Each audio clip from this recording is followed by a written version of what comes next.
എല്ലാ സഹോദരങ്ങൾക്കും നമ്മുടെ യൂട്യൂബ് ചാനലിലേക്ക് സ്വാഗതം. ഇപ്പോൾ ഒരു 2 ദിവസമായിട്ട് ഇവിടെ വൈറലായിട്ടിരിക്കുന്ന, അല്ലെങ്കിൽ സുരേഷ് ഗോപിയെ എയറിൽ കയറ്റിയിരിക്കുന്ന ഒരു വാർത്തയുണ്ടായിരുന്നു. അദ്ദേഹത്തിൻ്റെ ഉന്നത കുലജാതൻ എന്നുള്ള ഒരു പ്രഖ്യാപനം. അപ്പോൾ ആ ഒരു വാക്കിൻ്റെ പുറത്ത് അങ്ങേരെ എയറിൽ കയറ്റിയിരുന്നത് ചില്ലറയും ശിഷ്ടമൊന്നും അല്ല. അപ്പോൾ അതിനുള്ള ആ ഒരു എയറിൽ കയറാനുള്ള പ്രധാനപ്പെട്ട കാര്യമെന്ന് വെച്ചാൽ നമ്മൾ കണ്ട ആ ഒരു ക്ലിപ്പാണ്. ചെറിയൊരു ക്ലിപ്സാണ് നമ്മൾ കണ്ടിരുന്നത്. അപ്പോൾ അത് നമ്മുടെ മാധ്യമങ്ങൾ സുരേഷ് ഗോപി സംസാരിച്ച വാക്കുകളിൽ കുറേ ഭാഗം എഡിറ്റ് ചെയ്ത് മാറ്റിയതിന് ശേഷം അങ്ങേര് പറഞ്ഞതിൽ ചില ഭാഗങ്ങൾ മാത്രമാണ് മാധ്യമങ്ങൾ നമ്മളുടെ അടുത്തേക്ക് എത്തിച്ചത്. അപ്പോൾ അത് കണ്ടിട്ടുള്ള തെറ്റിദ്ധാരണ കൊണ്ടായിരുന്നു നമ്മളൊക്കെ കുറേ ഇദ്ദേഹത്തെ വിമർശിച്ചിട്ടുണ്ടായിരുന്നത്. അതങ്ങനെയാണല്ലോ, നമ്മൾ എന്തെങ്കിലും കിട്ടുമ്പോൾ നമ്മൾ വിമർശിക്കാനുള്ളതാണെങ്കിൽ നമ്മൾ വിമർശിക്കും, അല്ലേ? അപ്പോൾ അതിനുള്ള കാരണമെന്ന് പറഞ്ഞാൽ നമ്മുടെ മാധ്യമങ്ങളാണ്. മാധ്യമങ്ങൾ ഇനിയെങ്കിലും ഇങ്ങനെയുള്ള സ്വഭാവങ്ങൾ കുറച്ചൊന്ന് ഒതുക്കണം. കാര്യം എന്ന് വെച്ചാൽ സത്യസന്ധമായിട്ട് വാർത്തകൾ ജനങ്ങളിലേക്ക് എത്തിക്കണം.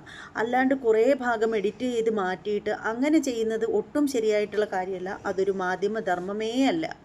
അപ്പോൾ നമുക്ക് സുരേഷ് ഗോപി സംസാരിച്ച അന്നത്തെ ആ ഒരു പ്രസംഗത്തിൽ, വൈറലായ ആ ഒരു പ്രസംഗത്തിൽ അദ്ദേഹം സംസാരിച്ച എഡിറ്റ് ചെയ്യാത്ത, കട്ട് ചെയ്ത് മാറ്റാത്ത ആ ഒരു ആ ഒരു വീഡിയോ ഫുള്ളായിട്ട് ഞാൻ നിങ്ങളെ കാണിച്ചു തരാം കേട്ടോ. ഒരു നിമിഷേ. ഒരുപാട് ആൾക്കാർക്ക് അവരുടെ സ്വന്തം ഇഷ്ടമുള്ള രാഷ്ട്രീയം കാണും. നിങ്ങൾ ആ രാഷ്ട്രീയത്തെ വഞ്ചിക്കണമെങ്കിലും പറയത്തില്ല. ഞാൻ തൃശ്ശൂർ പറഞ്ഞത് തന്നെയാണ്. പക്ഷെ രാഷ്ട്രീയമല്ല രാഷ്ട്രം. രാഷ്ട്രം ഒട്ടുമേ അല്ല രാഷ്ട്രീയം. രാഷ്ട്രീയം is only a tool. But there are parties and people, ingredients of some parties who turn the stool into a weapon. ആയുധമാക്കിയവന് നമ്മൾ നമ്മുടെ ഈ മുദ്ര കൊണ്ട് വകവരുത്തം.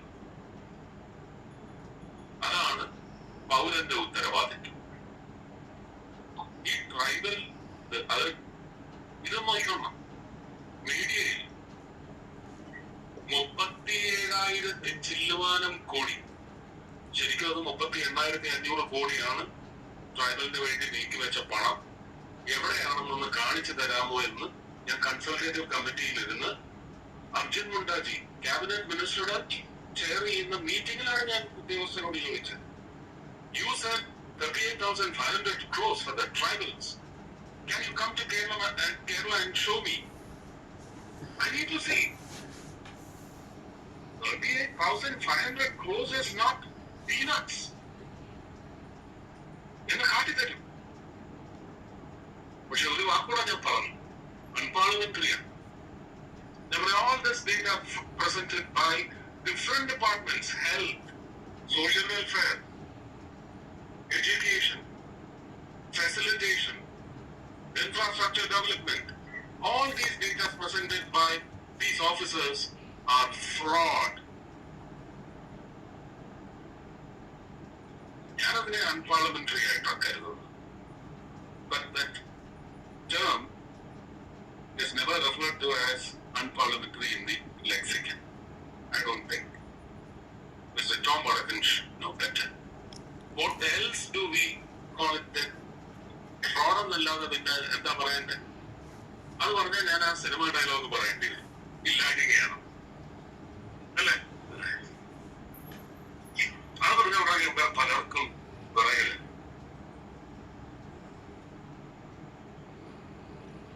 അപ്പൊ ഇങ്ങനെയുള്ള വിഷയങ്ങളുണ്ട്. അത് തന്നെ നോക്കിക്കൊണ്ടും പിറ്റേ ദിവസം ഞാൻ നോക്കുമ്പോൾ പത്രങ്ങളുടെ എല്ലാം ഫോക്സ് ന്യൂസ് ആയിട്ട് ഒരു പോസ്റ്ററൊക്കെ ഇട്ടിട്ടിരിക്കുകയാണ്. 3,70,000 കോടി ഈ 38,000 ചില്ലാനാണ് ഞാൻ പറഞ്ഞത്. ആ 37,000 കോടി എന്നുള്ളതിന് 3,70,000 കോടി എന്നാണ് ഡിജിറ്റ്സ് അറിഞ്ഞൂല ഇവർക്ക്. എന്തിനാണെന്നറിയാം, അവർക്ക് ഡിജിറ്റ്സ് അറിയാം. പക്ഷെ 3,70,000 കോടി എന്ന് സുരേഷ് ഗോപി പറഞ്ഞു. ഇതല്ലേ ഫ്രോഡ് എന്ന് വരുത്തി തീർക്കാനുള്ള ആയുധവൽക്കരണമാണ് നടത്തിയത്. പക്ഷെ എന്റെ കൺസൾട്ടേറ്റീവ് കമ്മിറ്റിയിലെ വെർബാറ്റം എടുത്ത് നോക്കിയാൽ ഇപ്പോഴും ഏറ്റവും വലിയ അതിശയം ഞാൻ 2016 MP ആയ ആ കാലഘട്ടം തൊട്ട് ഞാൻ മോദിജിയോട് ആവശ്യപ്പെടുന്നുണ്ട്, എനിക്ക് സിവിൽ ഏവിയേഷൻ വേണ്ട, എനിക്ക് ട്രൈബൽ തരും.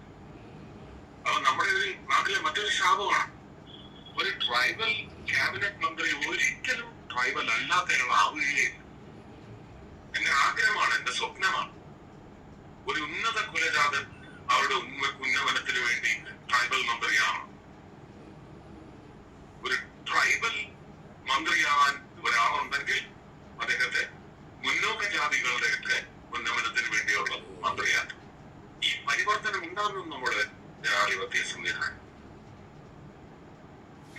ജാതിവശാൽ അങ്ങനെ നമ്മൾ പ്രാക്ടിക്കൈസ് ചെയ്തിട്ടുള്ള ഉന്നത കുലജാതി, ഒരു ബ്രാഹ്മണനോ ഒരു നായിഡുവോ, അവർ നോക്കട്ടെ ഗോത്രവർഗത്തിന്റെ കാര്യങ്ങൾ. വലിയ വ്യത്യാസമുണ്ട്. ഇത് ഞാൻ അപേക്ഷിച്ചിട്ടുണ്ട് പ്രധാനമന്ത്രിയോട്. പക്ഷെ ഇതൊക്കെ ചില ചിട്ടവട്ടങ്ങളൊക്കെ ഉണ്ട്. അപ്പോ ട്രൈബലിന്റെ തുകയെടുത്ത് വകമാറ്റിയത് പോലെ അല്ലാതെ ടൂറിസത്തിന് ഇത്രയും കോർപ്പസ് ഉണ്ട്, നീക്കിവെപ്പുണ്ട് എന്ന് മനസ്സിലാക്കി കേരളത്തിന് എന്ത് വേണമെന്ന് പറഞ്ഞ് ചുമ്മാ ഈ കൊലമ്പല് നടത്തിയ പോയാൽ കേരളത്തിന് സാസ്കിയുടെ കീഴിൽ എന്റെ വകുപ്പിന് താഴെ സാസ്കി പ്രോജക്ട്സ് ആയിട്ട് 2 പ്രോജക്ടിന് സാധ്യതയുണ്ടായിരുന്നു. ഒന്ന് സർഗാലയം വടകരയിൽ കൊടുത്തു, നല്ല പ്രോജക്റ്റ്. രണ്ടാമത് വന്ന പ്രോജക്റ്റ് ഒട്ടും ഫീസിബിൾ ആയിരുന്നില്ല. ഒരു മന്ത്രി എന്ന നിലയ്ക്ക് ഇല്ല, രണ്ടാമത്തത് ഇല്ല എന്ന് പറഞ്ഞ് ക്യാൻസൽ ചെയ്തിട്ട് യോഗ്യതയുള്ളവർക്ക് കൊടുക്കുക, അത് വേറെ സംസ്ഥാനമായാൽ അതേ പറ്റൂ. ഒരു കേന്ദ്രമന്ത്രി എന്ന് പറയുന്നത് ഭാരതത്തിലെ എല്ലാ സംസ്ഥാനങ്ങളെയും യൂണിയൻ ടെറിട്ടറീസിനെയും കാക്കേണ്ട ആളാണ്. അല്ലെന്നല്ലെങ്കിൽ കേരളത്തിലെ മുഖ്യമന്ത്രിയും അദ്ദേഹത്തിന്റെ പടയാളികളും പറയട്ടെ, പ്രതിപക്ഷവും പറയട്ടെ. പക്ഷെ എന്താ ചെയ്തത്? ആ പ്രോജക്റ്റ് ക്യാൻസൽ ചെയ്തിട്ട് കൊല്ലം എന്റെ ജന്മദേശമൊന്നുമല്ല, ഞാൻ പഠിച്ചതും വളർന്നതും അവിടെയാണെന്നേ. അതിനേക്കാൾ കൂടുതൽ കാലം ഞാൻ ജീവിച്ചത് തിരുവനന്തപുരത്താണ്. കൊല്ലം അഷ്ടമുടി കായലിന്റെ അവസ്ഥ എനിക്ക് മനുവങ്കം എന്ന് പറയുന്ന സിനിമയിൽ ആ വെള്ളത്തിൽ ചാടുന്ന ഒരു സീനിൽ നിന്ന് അന്ന് മനസ്സിൽ കോറിയിട്ടതാണ്. അതിന്റെ തിരുത്തലിനുള്ള അവസരം എന്ന് പറയുന്നത് കർമ്മം. ഇതാണ് യോഗം എന്ന് പറയുന്നത്. അവിടുത്തെ ബയോഡൈവേഴ്സിറ്റിയെ പ്രൊട്ടക്ട് ചെയ്യുന്ന തരത്തിലുള്ള ഒരു പ്രോജക്റ്റിന് എനിക്ക് പ്രപ്പോസ് ചെയ്യാൻ സാധിച്ചു സുമൻ ബില്ലാജി വഴി. ആ പ്രോജക്റ്റാണ് ഇപ്പൊ കൊല്ലത്തെ ഏറ്റെടുത്തിരിക്കുന്നത്. അപ്പൊ പ്രകാശ് എന്ത് തരമാണ് രാജ്യസഭയിൽ അന്ന് ജനങ്ങളെ പറ്റിക്കാൻ വേണ്ടി ഉന്നയിച്ചതെന്നുള്ളത് വ്യക്തമല്ല. ഇപ്പോഴും ടൂറിസത്തിന് ബഡ്ജറ്റിൽ റഫറൻസ് ഉണ്ട്. കേരളത്തിന് ആവശ്യമുണ്ടോ? ഞങ്ങൾ സോണൽ കോൺഫറൻസസ് 4 നടത്തിയത്. രാജ്യം മുഴുവൻ കവർ ചെയ്തു. വരാതിരുന്ന സംസ്ഥാനങ്ങളുണ്ട്, മന്ത്രിമാർ വന്ന സംസ്ഥാനങ്ങളുണ്ട്. യഥാർത്ഥ വിലയിരുത്തൽ ഞങ്ങൾക്ക് നടത്താൻ വന്നില്ലെങ്കിൽ പോലും ഞങ്ങൾക്ക് സാധിച്ചു. Delhi is a sure, very huge possibility when it comes to just tourism and culture. കൾച്ചറിന് മന്ത്രി ഞാനാണ്. എങ്കിലും കേന്ദ്രമന്ത്രി അപ്പോൾ ഇതായിരുന്നു ആ എഡിറ്റ് ചെയ്യാത്തൊരു വീഡിയോ എന്ന് പറഞ്ഞാൽ.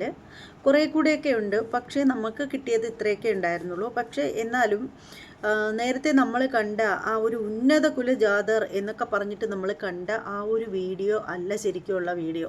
ശരിക്കും നിങ്ങൾക്ക് ഈ ഒരു വീഡിയോ കണ്ടിട്ട് ഇദ്ദേഹത്തിൻ്റെ ഭാഗത്ത് അത്രയും വലിയ തെറ്റ് ഉള്ളതായിട്ട് എനിക്ക് തോന്നിയില്ല. ഈ ഒരു വീഡിയോ മുഴുവനായിട്ട് കണ്ടപ്പോൾ നമ്മൾ ആ ഒരു ഉന്നത കുലജാതൻ ഗോത്രവർഗത്തെ ഭരിക്കട്ടെ എന്ന് പറഞ്ഞത് അതങ്ങനെ അത്ര ഒരു സിമ്പിളായിട്ട് വളരെ ഒരു ഷോർട്ട് വീഡിയോ ആയിട്ട് നമ്മൾ കണ്ടപ്പോഴത്തേക്ക് എന്നെ സംബന്ധിച്ചിടത്തോളം എനിക്ക് ദേഷ്യമായി. പക്ഷേ ഈ ഒരു വീഡിയോ കണ്ടപ്പോൾ എനിക്ക് മനസ്സിലായി ഇദ്ദേഹം എന്തർത്ഥത്തിലാണ് അങ്ങനെ പറഞ്ഞിട്ടുള്ളത് എന്നുള്ള കാര്യത്തിൽ. അപ്പോൾ നിങ്ങൾക്ക് എന്താണ് ഈ ഒരു വീഡിയോ കണ്ടിട്ട് തോന്നുന്നത് എന്നുള്ള കാര്യം നിങ്ങളൊന്ന് കമൻറ്റ് ചെയ്തേക്കണം. അതോടൊപ്പം തന്നെ ആരെങ്കിലും നമ്മുടെ ചാനൽ സബ്സ്ക്രൈബ് ചെയ്യാതെ കാണുന്നവരുണ്ടെങ്കിൽ ഒന്ന് സബ്സ്ക്രൈബ് ചെയ്തോളൂ. പുതിയ സബ്സ്ക്രൈബേഴ്സൊക്കെ വന്നിട്ട് സബ്സ്ക്രൈബ് ചെയ്യണം. അതുപോലെ ഓൾ എന്ന ഓപ്ഷനും കൂടി ഒന്ന് അനേബിൾ ചെയ്ത് വെക്കുന്നതും വളരെ നന്നായിരിക്കും. ഇനി മറ്റൊരു വീഡിയോയുമായിട്ട് വരാം. അതുവരെ എല്ലാവർക്കും ബൈ.